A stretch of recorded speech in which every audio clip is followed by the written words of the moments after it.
Assalamualaikum. Hai teman-teman, perkenalkan nama saya Anissa Fauza Fauzani, NIM 230500111 dari Prodi Ilmu Komputer, Fakultas Teknologi dan Bisnis di Universitas Jetsi Madani.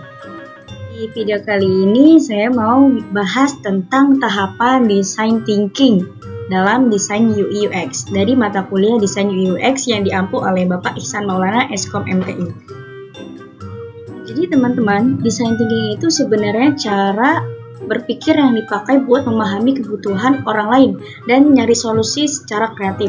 Nah, bedanya sama metode biasa, design thinking ini tuh fokusnya ke pengguna.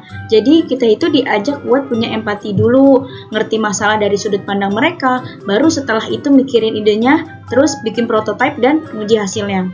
Nah, secara umum proses design thinking ini itu mempunyai 5 tahapan utama, yaitu empatis, define, ideate, prototype, dan juga tes. Nanti kita bahas satu-satu ya. Nah, tahap pertama itu empatis atau memahami pengguna.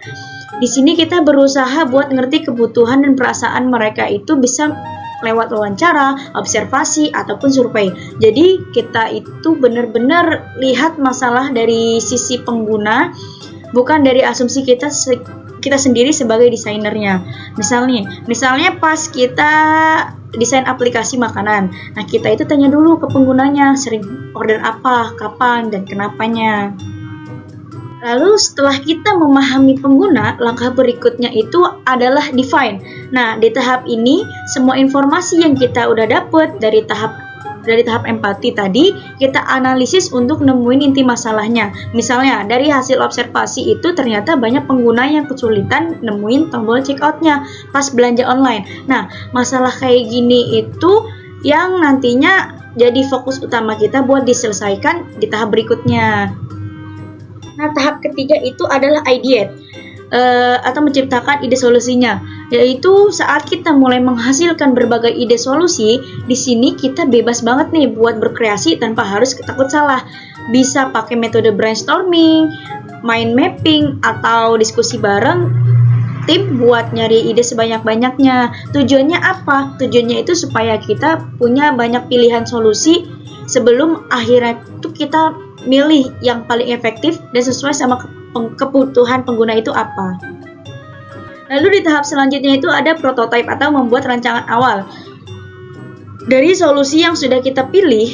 Nah, bentuknya itu bisa macam-macam. Misalnya ada sketsa, wireframe, atau mockup tampilan aplikasi. Nah, dari prototype ini kita itu bisa melihat gambaran nyata dari ide yang udah kita buat dan juga bisa tahu apakah konsepnya itu udah sesuai sama rencana kita atau masih perlu diperbaiki gitu.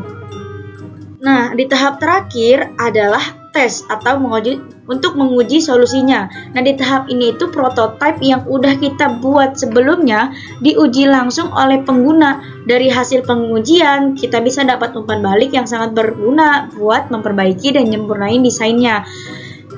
Biasanya proses testing ini itu bisa dilakukan beberapa kali ya, sampai hasilnya itu benar-benar sesuai sama kebutuhan penggunanya.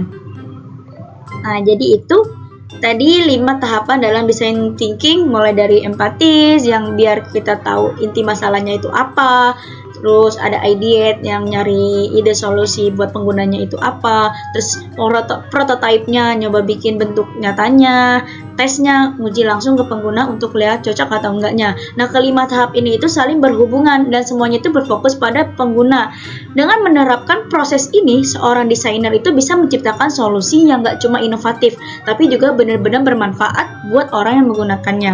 Fokus utamanya itu apa? Nah, fokus utama dari design thinking itu sebenarnya adalah penggunanya itu sendiri. Karena di setiap tahap, kita selalu diajak buat memahami, berpikir, dan menguji solusi berdasarkan apa yang benar-benar dibutuhkan pengguna. Jadi hasil akhirnya itu bukan cuma ide yang keren, tapi solusi yang benar-benar berguna buat mereka. Nah, itulah kenapa design thinking itu disebut juga sebagai proses desain yang human center atau berfokus pada manusia. Jadi itu tadi penjelasan tentang 5 tahapan dari design thinking.